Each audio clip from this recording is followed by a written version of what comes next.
गांव गरीब गुरबा का इंडिया से क्या वास्ता रहा? किसी समय में वास्ता रहा हो तो बता दीजिए। और कोई माई का लाल इंडिया के नाम पर वोट मांग के दिखा दे। जिसका देश की आजादी में एक बूंद पसीना ना बहा, जो अंग्रेजों का दलाली किया हो, जिसने भारत छोड़ो आंदोलन का विरोध किया हो, जिसने इस भारत के टुकड़े किए हो। अब ये नया आया है बैचलर ऑफ मास्टर ऑफ करके, पता नहीं लंदन से आया है कि हार्वर्ड से आया है कि हार्ड वर्क से आया है।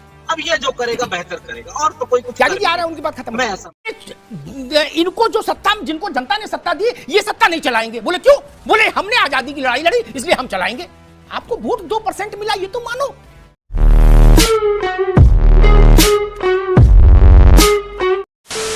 नमस्कार दोस्तों, आप सबका बहुत बहुत स्वागत है प्राइम डिबेट शो में। मैं हूं प्रदीप।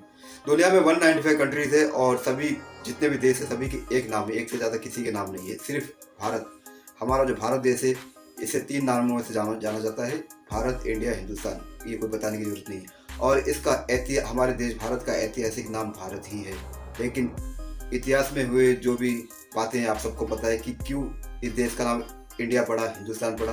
ये कोई बताने की बात नहीं है। दोस्तों, इस डिबेट में आप देखोगे अमिताभ अग्निहोत्री जी ने समाजवादी प्रवक्ता, कांग्रेस के प्रवक्ता, इनको समझाते हुए कहा कि जब पुणे का नाम पुणे किया गया, बॉम्बे का नाम मुंबई किया गया, कलकत्ता का नाम कोलकाता किया गया, मैड्रास का नाम चेन्नई किया गया, क्यों किया गया ये आपको बताने की जरूरत नहीं है, क्योंकि वो सब अंग्रेजों द्वारा रखे गए नाम थे और उनके ऐतिहासिक नाम को फिर से लाया गया।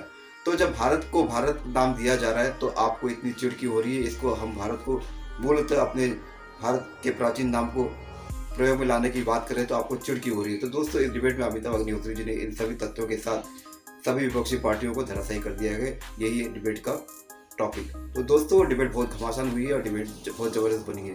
उम्मीद करता हूँ ये डिबेट वीडियो आप पूरा देखोगे, आपको बहुत अच्छा आएगा। तो चलिए शुरू करते हैं डिबेट वीडियो। Let's start. ये भी परेशान हो गए, हम भी परेशान हो गए, करो फिर।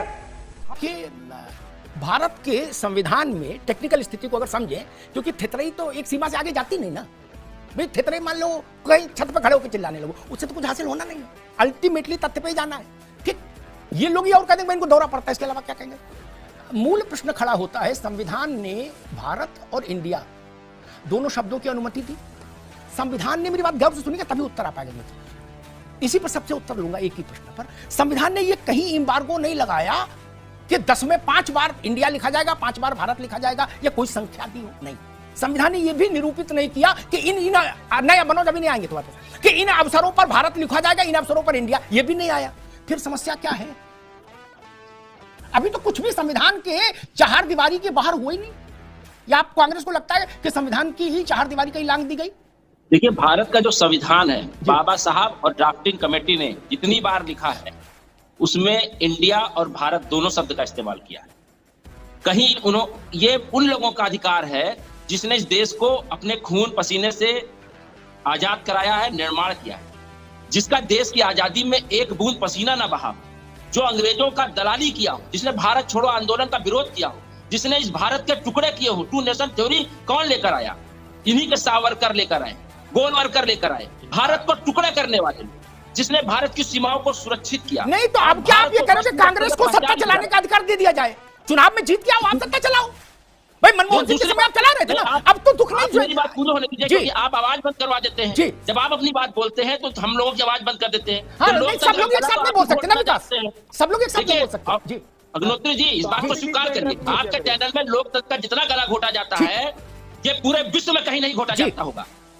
किम जोंग के बाद अगर आपके अलावा कोई ऐसा पत्रकार नहीं है जो लोगों की राइट टू स्पीच जो भारत संविधान में मिली है उसको छीनने का काम किया जाता है। या तो मोदी जी आपके पीछे पीछे चल रहा है, उससे आगे आप चल रहे हैं। ठीक है, सच्चाई ये है कि जिन लोगों का भारत के निर्माण में, भारत के विकास में, भारत के उत्थान में, वैश्विक स्तर में, भारत की पहचान में रत्ती भर भी कोई लेश मात्र भी कंट्रीब्यूशन ना हो, वो लोग इसको नहीं तय करेंगे। और रहा सवाल ये चुनाव मुद्दों पे होगा। जी ठीक, मुद्दों पे होगा। ठीक है विकास भाई, विकास भाई ठीक है, मुद्दों पर होगा चुनाव। ठीक बात, रुक जाओ। ये बड़ी समस्या है। ठीक है विकास जी, आगे बात। बड़ी समस्या ये है कि उत्तर प्रदेश में कांग्रेस को 2% वोट मिला और वो ये कहना ये चाहे कि भाई हमने इनको जो सत्ता, जिनको जनता ने सत्ता दी, ये सत्ता नहीं चलाएंगे। बोले क्यों? बोले हमने आजादी की लड़ाई लड़ी इसलिए हम चलाएंगे। आपको वोट 2% मिला, ये तो मानो। अब 2% में आपको सत्ता चलाने कैसे दे दे? दिल्ली में कांग्रेस कहे या भाजपा कहे अरविंद को हटा के हम सत्ता चलाएंगे, तो ये तो संभव नहीं ना। या उत्तर प्रदेश में मुलायम सिंह जी अखिलेश यादव की पार्टी कहे कि जी हम सत्ता चलाएंगे, नहीं ना, चुनाव में जीत के आओगे तब ना चलाओगे। रिजर्व बैंक का बड़ा शोर हो रहा सोशल मीडिया पर। अब सोशल मीडिया तो सबके लिए अखाड़ा है, जानकारी वालों के लिए भी और गैर जानकारी वालों के लिए भी। तो उसमें कहा कि रिजर्व बैंक ऑफ इंडिया का क्या होगा। जहां रिजर्व बैंक ऑफ इंडिया, इधर लिखा रिजर्व बैंक ऑफ इंडिया और इधर लिखा भारतीय रिजर्व बैंक। क्या क्या दिक्कत आ गई, क्या समस्या आ गई भाई। और ये मैं पहली बार सुन रहा हूं कि भारत में अंग्रेजी समझने वाले ज्यादा हो गए क्या, नहीं ना। अभी भी भारत के गांव देहात में इंडिया शब्द का उच्चारण कितने लोग करते हैं भाई। साउथ में, बेंगलोर में, कई राज्यों में। एक मिनट तक साहब, मैं तर्कपूर्ण बात करूंगा, मैं नेतागिरी नहीं उलझ रहा आपके साथ, रुक जाइए। हम लोग तो जाए आपको बता देता हूं, आपकी जानकारी के लिए बता दे रहा हूं, आगे बहस में काम आएगी आप लोगों के। भारत के संविधान के राजकीय अनुवाद हुए, ध्यान से सुन लीजिएगा तकी साहब, साउथ की बात आई, आपने मनोज जी ने भी कुछ में कहा गया। भारत के संविधान के शासकीय अनुवाद हुए तमिल में, तेलुगु में, कन्नड़ में, क्या, और भारत की सभी प्रमुख भाषाओं में भारत के संविधान का अनुवाद करवाया गया सरकार के द्वारा, या किसी व्यक्ति के द्वारा नहीं, सरकार के द्वारा। अंग्रेजी छोड़कर हिंदी समेत जितनी भाषाएं हैं भारत में, किसी में भी इंडिया शब्द नहीं है, ठीक, न तमिल में, न तेलुगु में, न कन्नड़ में, ठीक, आप समझ गए ना। इसलिए तर्क दो तो तर्क के हिसाब से बात करो, झाम झाम से कोई लाभ नहीं होना। खैर, मनोज यादव जी, जो बात मुलायम सिंह जी ने 2004 में कही थी, समाजवादी पार्टी उसके साथ खड़ी है या उसके विरुद्ध खड़ी है? देखिए, तब भी संविधान के दायरे में रह के बात कही गई थी और सरकार से एक मांग की गई थी। हिंदी का भी हमने बड़ा जोर शोर से आवाज उठाई थी और अंग्रेजी की खिलाफत करी थी, नेताजी के बारे में आपको पता। लेकिन वो बातें मानी नहीं गई। वो इसलिए नहीं मानी गई कि एक व्यक्ति अवतार लेगा 2014 में प्रधानमंत्री पद का, तो वो ये बात कहेगा तो देश सुनेगा, बाकी तो सब बेकार थे, फर्जी डिग्री वाले नेता थे। बाकी 8वीं पास फर्जी डिग्री। अब ये नया आया है बैचलर ऑफ, मास्टर ऑफ करके, पता नहीं लंदन से आया है कि हार्वर्ड से आया है कि हार्ड वर्क से आया है। अब ये जो करेगा बेहतर करेगा, और तो कोई कुछ आ रहा है, उनकी बात खत्म। मैं ऐसा मानता हूं। एक चीज देखिए, प्राचीनतम की तरफ अगर ज्यादा आरएसएस और बीजेपी को चलने का शौक है तो मैं अपना डर बता दे रहा हूँ। डर क्या है हमारा? डर क्या है? देश के लोगों का डर। अगर प्राचीनतम पर चलेंगे तो सिर्फ अयोध्या का है लिखेंगे हम, हैदराबाद को अयोध्या ही का है लिखेंगे हम, साकेतपुरी लिखेंगे भाई, हमको अयोध्या नहीं पसंद है। तो और प्राचीन में चलेंगे तो हम हिंदी नहीं बोलेंगे, हम पाली बोलेंगे, पाली भाषा का प्रयोग करेंगे, हिंदी का नहीं करेंगे साहब।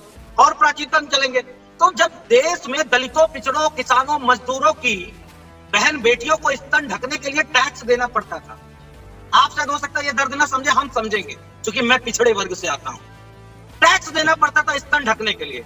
तो क्या बीजेपी वहां ले जाना चाहती है क्या? और महिलाओं को पति के मरने के बाद सती करने पे उतारू हो जाएगी क्या? क्या प्राचीनतम चाहती है? क्या चाहती है आरएसएस? मैं तो सीधा पूछूंगा। और 8वीं पढ़ा और डिग्री फर्जी वाले आदमी से ठीक है, प्रेसिडेंट ऑफ भारत से लिखा जाएगा, ठीक तो है, ग्रामर का ठीक, सही उपयोग नहीं कर पाएगा, ठीक, जाहिल जाहिल रहेगा, ठीक, गंवार गंवार रहेगा, ठीक, फर्जी डिग्री वाला फर्जी ठीक, डिग्री वाला है, ठीक, तो ग्रामर का सही इस्तेमाल नहीं कर सकता, ठीक, नहीं ठीक, कर सकता, नहीं कर सकता।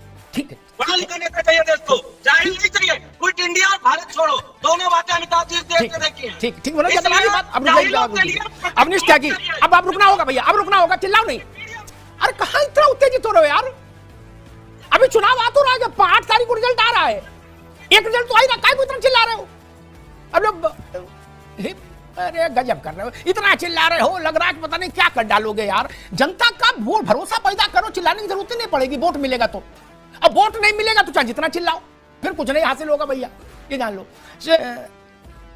भारत के लोकतंत्र में एक बड़ी कमी ये है कि इसमें थेतरई का इनपुट बहुत ज्यादा है। क्या थेतरई समझते ना? अपने कहे पर टिकना नहीं। क्या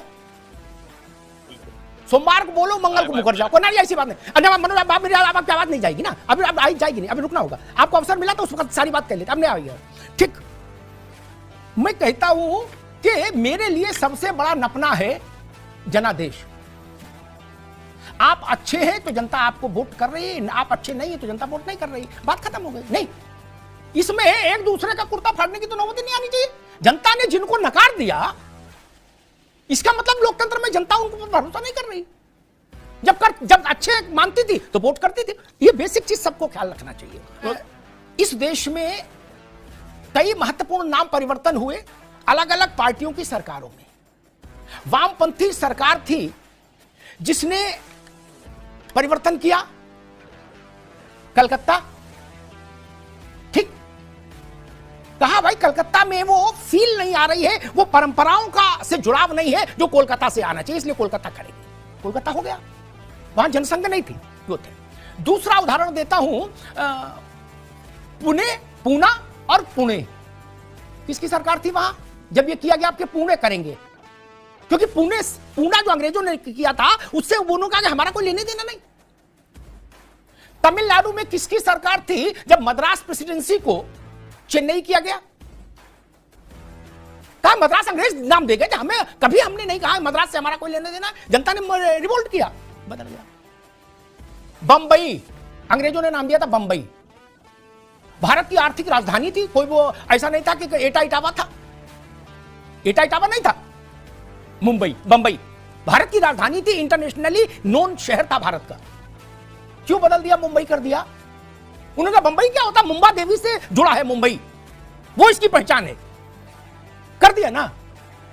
क्या ये तर्क सब राज्य सरकारों में अलग अलग पार्टियों के समय में नहीं आए और स्वीकार नहीं किए गए सदन में? इसीलिए मैं कहता थेतराई नहीं चलती। इतिहास का तो अपना पैरामीटर है, उसमें थेतराई की कोई गुंजाइश ही नहीं। अगर हमने तब मद्रास को चेन्नई किया, उसके पीछे एक ही लॉजिक दिया ना कि मद्रास नाम से हमारा क्या लेना देना भाई। क्यों किया? मुंबई का उदाहरण मैंने दिया, एक देवी के मंदिर के आधार पर नाम बदल गया। एक दौर में भारत से दो ही शहर जाने जाते थे, दिल्ली और मुंबई, बंबई, उतने बड़े शहर का नाम बदल गया। खैर, अभी तो नाम बदला नहीं गया, तब इतना हंगामा है कि लग रहा है कि तांडव हो जाएगा, भूकंप आ जाएगा। और मासूमियत की इंतहा, ये कहते जी हम तो मुद्दा ही नहीं बनाना चाहते, विपक्ष कह रहा है इसको, लेकिन इसमें बोलेंगे लगातार मुद्दा नहीं बनाना चाहते। अब बोलिए कहते मत कहना चुनाव इस पे लड़ेंगे, लेकिन हमारा छोटा बड़ा हर नेता इस पर बोलेगा। अरे भाई साहब, फिर बोल काहे को रहे हो? जब आपके लिए नॉन इशू है तो परे करो, जाने दो, आप अपने इशूज पर रहो। आप राष्ट्रपति भवन तक भी खाली कराए दे रहे हो, बोले ये भी हटा दो। क्या रविंद्रनाथ टैगोर पर भी मुकदमा करेंगे? नहीं ना। और एक मैंने जो तर्क रखा उसका उत्तर मुझे नहीं मिला कि भारत की सरकार ने ट्रांसलेशन कराया और भाजपा की सरकार ने नहीं, कांग्रेस की सरकार ने ट्रांसलेशन कराया भारत की विभिन्न भाषाओं में भारत के संविधान का। ठीक, ओरिजिनली दो ही था, हिंदी और अंग्रेजी, लेकिन फिर बाद में करें इसमें तमिल है, तेलुगु है, कन्नड़ है, ठीक, बंगला भी है, गुजराती भी है, असमिया भी है। किसी में इंडिया शब्द को नहीं लिया गया। क्यों नहीं लिया? ले सकते थे। एक अजब किस्म की थेतराई आई है कि हिंदी अंग्रेजी एक साथ कर दिया, बताइए, अच्छी नाक कटा दी। उनके ज्ञानवर्धन के लिए बता दूं, कांग्रेस के समय में आजादी के बाद एक नवरत्न कंपनी बनाई गई जिसको नाम दिया गया भारत पेट्रोलियम। क्या उनको अंग्रेजी नहीं आती थी? नेहरू जी को भी अंग्रेजी आती थी, उनकी बिटिया को भी आती थी। तब इस बात का तो उत्तर फिर होगा ना कोई। भारत पेट्रोलियम, इंडिया पेट्रोलियम नहीं, भारत पेट्रोलियम। क्यों इंडिया पेट्रोलियम क्यों नहीं किया? भारतीय रेल और इंडियन रेलवे दोनों चलते हैं, क्या समस्या है? इंडियन आर्मी और भारतीय सेना दोनों चीजें चल रही हैं। अब आपकी तकलीफ भी है कि ना इंडियन आर्मी ज्यादा लिखो और इंडियन सेना कम लिखो, इस तकलीफ का तो कोई इलाज नहीं है। मैं तो लोहिया के साथ खड़ा होता हूं, वो चीज लिखो जो सबको समझ में आए भैया। तो भारत समझ में ज्यादा आता है इंडिया के मुकाबले, इस बात से तो कोई इनकार नहीं कर सकता।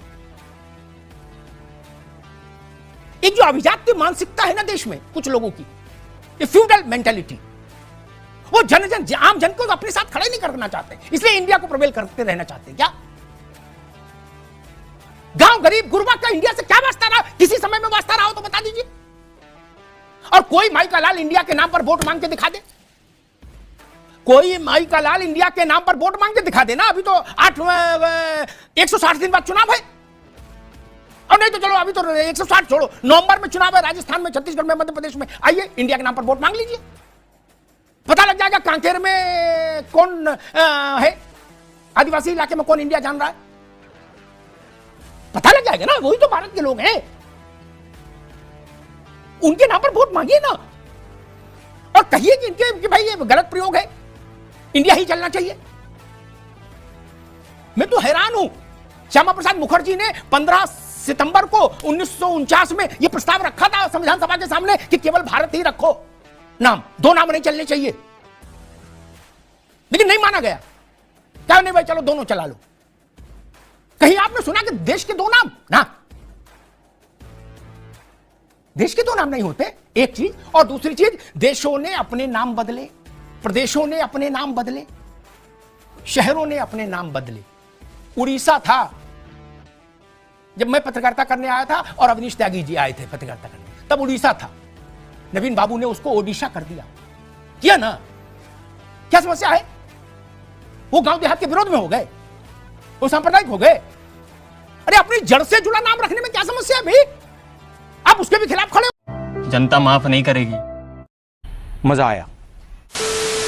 तो दोस्तों, डिबेट हो गई खत्म, वीडियो हो गई पूरी। उम्मीद करता हूँ ये डिबेट वीडियो आपको पसंद आई होगी। मैं पूरी कोशिश करता हूँ कि दोस्तों ऐसी डिबेट वीडियो बनाऊँ जो आपको जानकारी दे और आपको पसंद भी आए, आपको मनोरंजन भी करे, जो कि अमिताभ अग्निहोत्री जी के वीडियो में आपको अक्सर देखने मिलती होगी कि आपको जानकारी भी मिलती है और आपको मनोरंजन भी भरपूर होता है, जबकि वो जैसे कि वो विपक्षियों को धोते हैं। तो दोस्तों, अगर आपको ये डिबेट वीडियो और मेरा काम पसंद आए तो चैनल सब्सक्राइब करते जरूर जाना। मिलता हूँ आपसे अगली वीडियो में, तब तक के लिए जय हिंद, वंदे मातरम।